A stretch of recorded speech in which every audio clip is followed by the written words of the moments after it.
Ladies and gentlemen, let me ask you a question right from the start. Have you ever been at the edge of your own dream, so close you could taste it, but everything inside of you whispered, quit now, it's too hard. That's the battlefield of greatness. That's the moment where the ordinary walk away, but the extraordinary rise.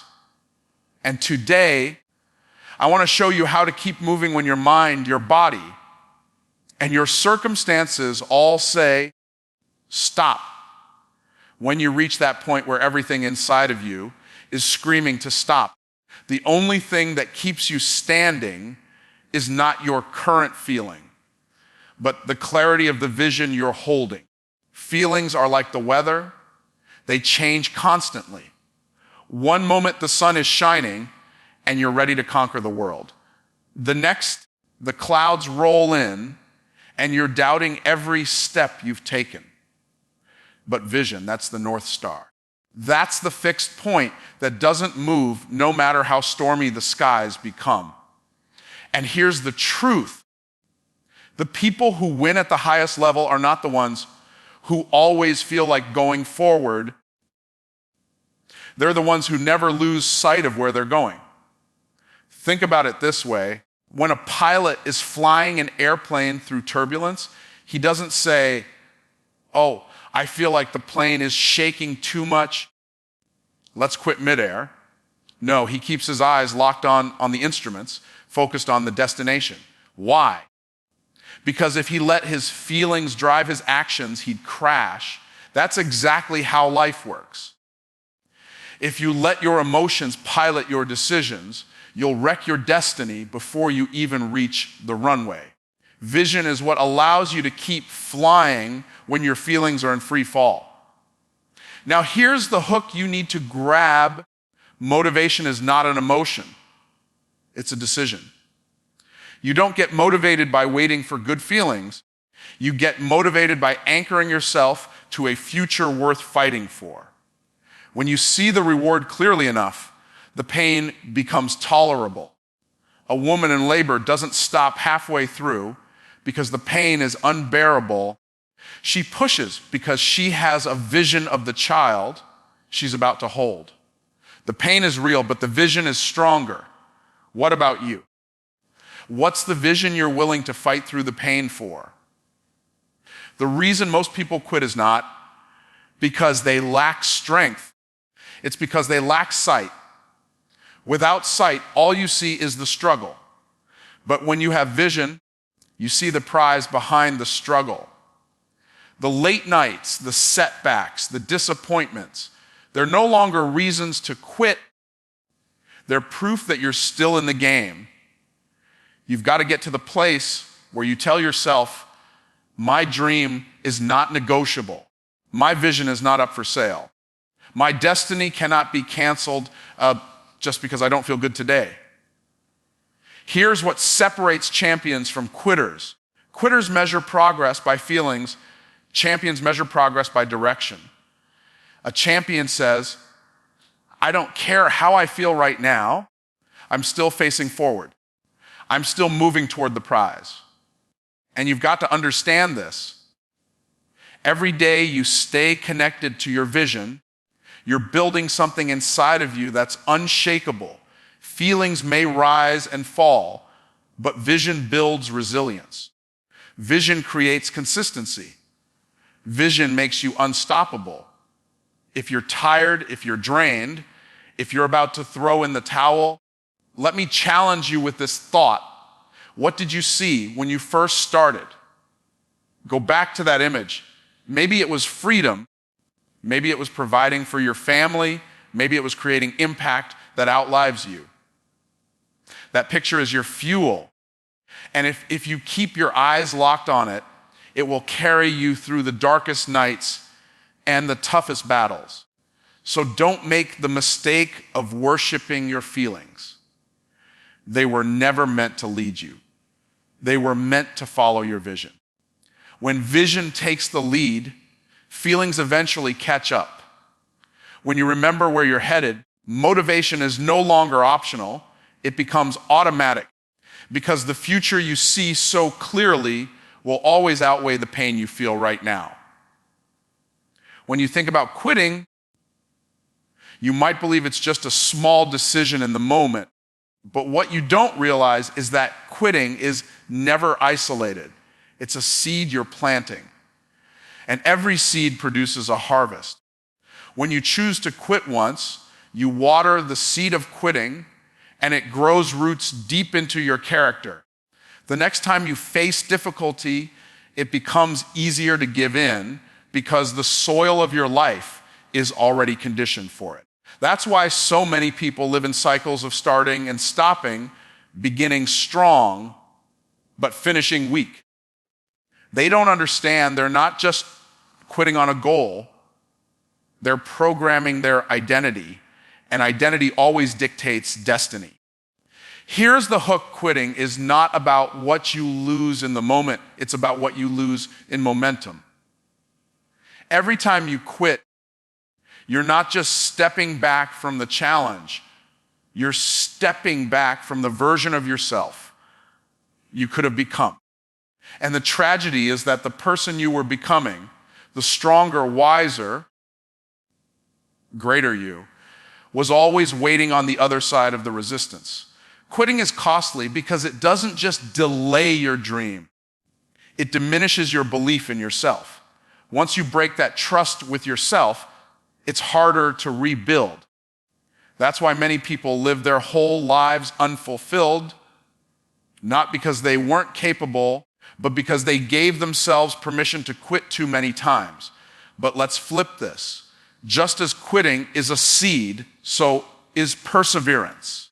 Every time you endure, every time you push through, when everything says stop, you plant a seed of resilience. And here's the beautiful part perseverance compounds. The more you endure, the stronger you get, and the stronger you get, the easier it becomes to endure. It's like lifting weights in the gym. The first time you pick up the bar, it feels heavy. But the more reps you do, the stronger your muscles become. Quitting weakens the muscle, but perseverance builds it. So let me ask you, what kind of harvest do you want to live with? A life filled with the bitter fruit of regret, or a life overflowing with the sweet fruit of victory? The choice is made not in one grand decision, but in 1,000 little moments when you feel like giving up but choose to stand. Champions are not made in stadiums under bright lights. They're made in private battles where nobody's watching, where every fiber of their being is begging them to quit. And they say, not today, not this time, not ever. Think about history. Every person who left a mark on this world had a reason to quit. They faced failures, setbacks, betrayals, and defeats. But instead of planting the seed of quitting, they planted the seed of perseverance. And that's why we remember their names. The difference between those who are remembered and those who are forgotten isn't talent, intelligence, or luck. It's the seed they watered. Here's the principle you can't ignore: quitting becomes a habit, but so does winning. You train yourself to quit by quitting, and you train yourself to win by enduring. Habits aren't formed by desire, they're formed by decisions. And every time you choose perseverance, you're programming yourself for greatness. So the next time quitting whispers in your ear, don't think about the relief of the moment. Think about the harvest of your life. Do you want to look back in 5 years and see a trail of unfinished dreams? Or do you want to look back and see a legacy of victories that proved you were unshakable? The seed you plant today determines the fruit you eat tomorrow. You can't plant quitting and expect to reap success. You can't plant excuses and expect to harvest excellence. But if you plant perseverance, if you water it with discipline, and if you protect it with vision, the harvest will be greater than anything you can imagine. So when you feel the urge to quit, remember, it's not just a decision, it's a seed. And what you choose to plant will one day grow into the story of your life. When you hear the word motivation, most people think it's about a sudden burst of energy, a rush of inspiration that magically appears and pushes you forward. But let me give you a truth that can change your life forever. Motivation comes from motion. The energy you're waiting for doesn't show up before you act. It shows up because you act. That means you don't sit around waiting for a lightning bolt of inspiration to hit you. You move first, and the spark follows. Action is the engine, and motivation is the fuel it creates once the engine is running. Here's the hook. If you wait to feel good before you move, you'll be waiting the rest of your life. The people who seem unstoppable, the ones who look like they wake up with endless drive, aren't motivated because they always feel like it. They're motivated because they learned the secret: do it first, and the feeling will come later. When you start walking, momentum shows up. When you start writing, creativity flows. When you start working, energy multiplies. But if you sit still waiting to feel ready, you stay stuck in the quicksand of procrastination, and the longer you wait, the heavier it feels. Think about it like this: a car that's parked is the hardest to move. You can sit inside, turn the wheel, hit the gas, but if you never take it out of park, nothing happens. But once that car starts rolling, even if it's slow at first, momentum kicks in. Suddenly, steering is easier, speed picks up, and before you know it, you're cruising. Your life works the same way.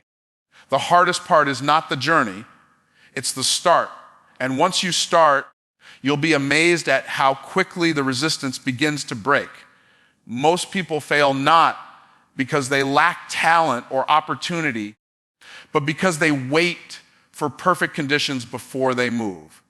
They say, I'll start when I feel more confident. I'll begin when I'm less tired.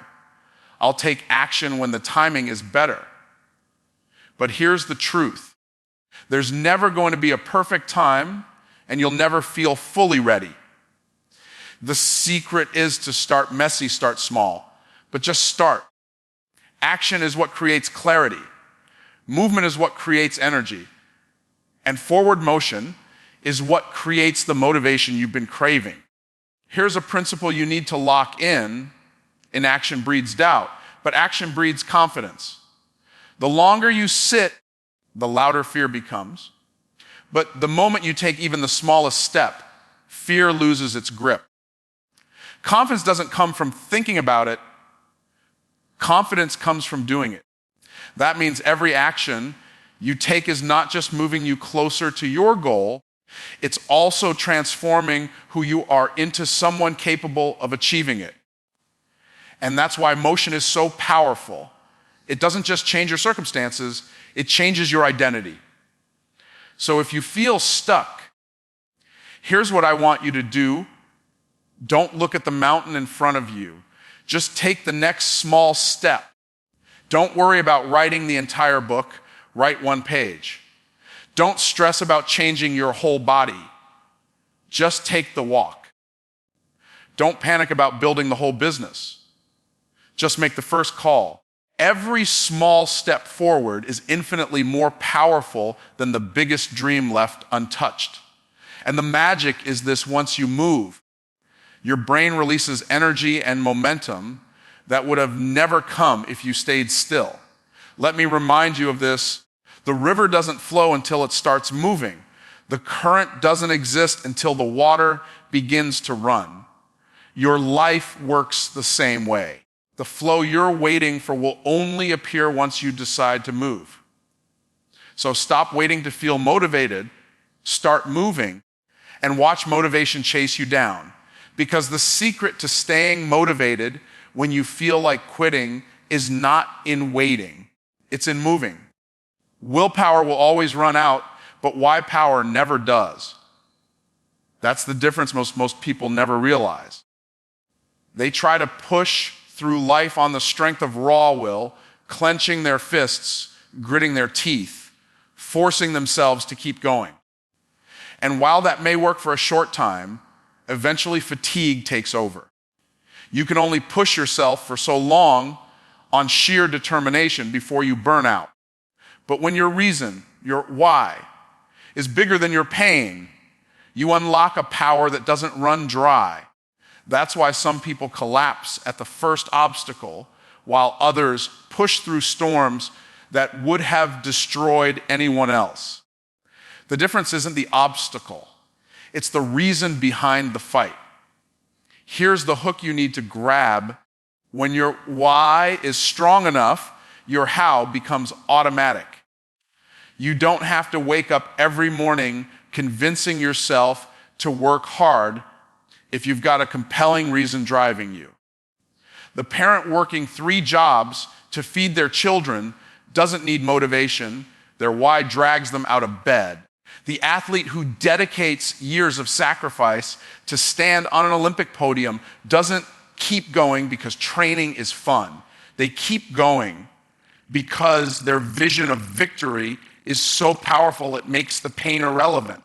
If your why is shallow, you will quit when life gets deep. But if your why is deep, you will swim through storms that would drown weaker souls. Most people fail not because they can't, but because their reasons aren't strong enough. They're chasing goals that sound nice, but don't mean much. That's why they get discouraged the moment things get tough. They want success, but they don't need it. And that's the secret. Your why must shift from being a preference to becoming a necessity. Until your dream becomes something you cannot live without, you'll always find excuses. But once it becomes a non-negotiable part of who you are, quitting is no longer even an option. Let me ask you, why are you really doing this? Who is depending on you? Whose life will be better if you keep going? Because the truth is, your dream is never just about you. Your breakthrough is connected to someone else's blessing. If you quit, you don't just rob yourself, you rob everyone attached to your destiny. When you understand that your perseverance is feeding a future generation, when you realize your endurance is shaping a legacy, suddenly the pain you feel becomes small compared to the promise you carry. And let's be clear, your why doesn't have to be glamorous. Sometimes it's as simple as wanting your children to grow up in a different reality than you did. Sometimes it's as profound as leaving behind a legacy that speaks when you're no longer here. Sometimes it's about honoring God by maximizing the gifts He gave you. Whatever it is, if it's deep enough, it will sustain you through anything. Because pain will eventually meet its match, and that match is purpose. If you're feeling like quitting, don't try to muster up more willpower. Instead, go back and reconnect with your why. Write it down. Speak it out loud. Let it consume you so fully that giving up feels like betrayal. When you live with a why that big, obstacles turn into stepping stones, challenges turn into training, and pain turns into proof that you're still on the path. That's the fuel you need, the kind that doesn't burn out when the winds get strong. So remember, your will might falter, your energy might fade, your feelings might fluctuate, but your why can outlast them all. If you lock into that, nothing can stop you. Because a person with a strong why is unstoppable, unshakable, and unbreakable. And when quitting comes whispering in your ear, your why will roar back louder, not today, not ever. The pain you feel in this moment is real, but it is not permanent. What is permanent is the legacy you leave behind, the story you write with your actions, and the impact that echoes long after your temporary struggles fade away. Too many people confuse temporary discomfort with permanent defeat. And because of that, they give up too soon. The truth is simple but powerful. Pain is temporary, but legacy is forever. And the question you have to ask yourself when you feel like quitting is this: will I let a moment of pain erase a lifetime of possibility? Here's the hook. Every sacrifice you make today is not just for you, it's for everyone who will benefit from the life you're building. The hours you spend working when no one sees, the discipline you maintain when it feels unbearable, the tears you cry in silence, all of it is constructing a foundation that others will one day stand on. Pain passes, but the results of perseverance remain. A broken body can heal, a tired mind can recover, but a legacy built through endurance can never be erased. Think about athletes who push through exhaustion to break records. In the moment, their muscles are screaming, their lungs are on fire, their bodies are begging them to stop. But once the finish line is crossed, once the record is broken, the pain disappears while the victory is remembered forever. Nobody talks about how much it hurt in that moment. People remember the achievement, the courage, and the proof that greatness was possible. That's what life is like. Your pain will fade, but your story will live on. Most people live their lives avoiding pain at all costs, and because of that, they live without purpose. They chase comfort, but comfort never creates legacy. Legacy is born in the moments you wanted to quit, but didn't. Legacy is built when you choose to endure instead of escape. Comfort gives you relief today, but perseverance gives you honor tomorrow. And the people who make history are never the ones who ran from struggle, but the ones who transformed it into strength. Now let's bring it closer to home. There are people connected to you who need you to endure. Your children, your family, your community. They are all depending on the choices you make when life gets hard. If you quit, you don't just lose your own dream.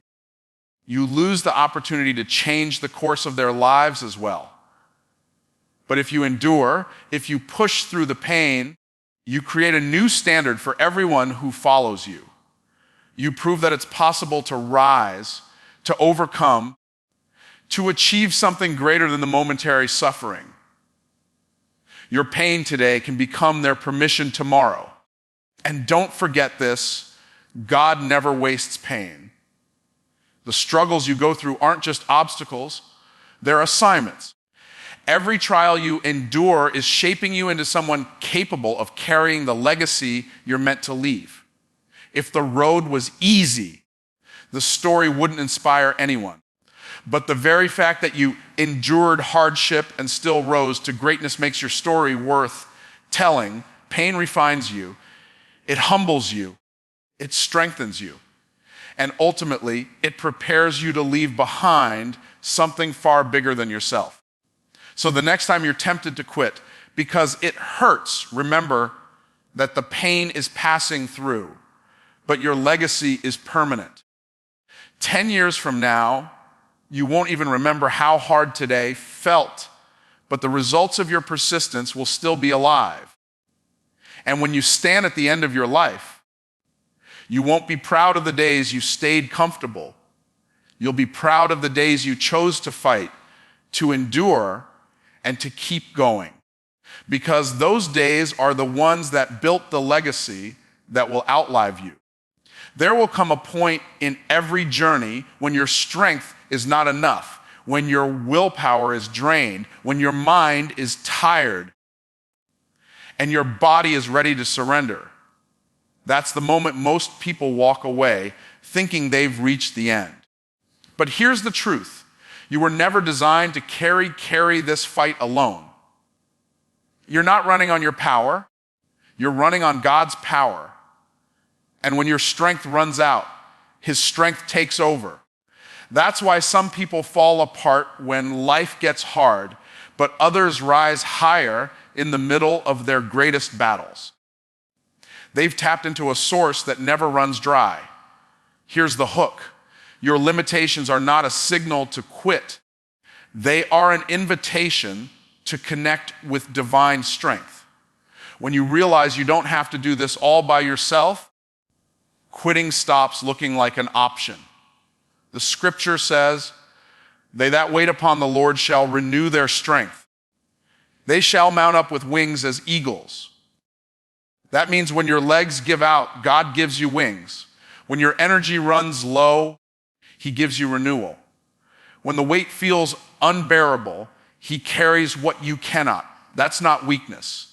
That's wisdom. Because real power doesn't come from pretending to be invincible.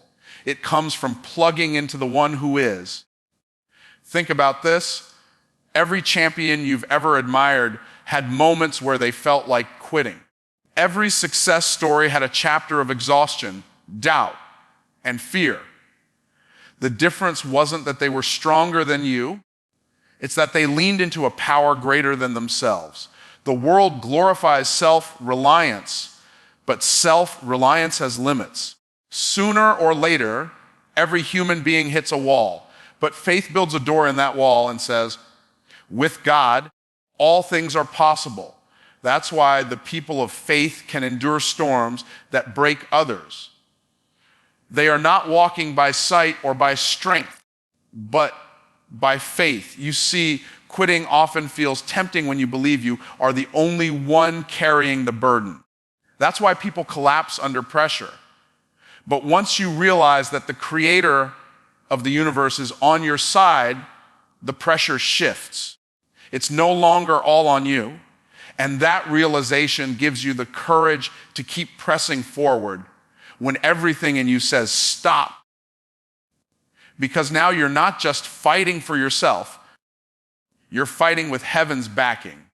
That's why fear loses its grip when faith takes over. Let me challenge you with this thought. Maybe the reason you feel like quitting isn't because you're weak, but because you've been trying to do in your own power what was always meant to be done in partnership with God. That's not failure. It's revelation. It's the moment you realize that grace is not just about forgiveness, it's about empowerment. Grace equips you to do what you could never do on your own. Grace gives you strength in the struggle, peace in the storm, and hope in the dark. So when quitting starts whispering in your ear, shift your focus. Stop looking at your weakness and start looking at His strength. Stop replaying your failures and start declaring His promises. Stop asking, can I keep going? And start declaring, with His help, I will. Because once you align yourself with divine strength, quitting stops being an option. You become unstoppable, not because you're flawless, but because you're fueled by a power that cannot fail. And here's what you need to grab. Your endurance becomes a testimony. When others see you stand when you should have fallen, when they watch you endure when quitting seemed logical, they'll know it wasn't just you. They'll see God's strength shining through your weakness. And that testimony will outlive you, inspiring others to hold on when they feel like giving up. So the next time your energy runs out, don't see it as the end. See it as the beginning of a greater power working through you. Because when you lean on God's strength, you don't just survive, you soar. And when you soar, quitting is no longer in your vocabulary.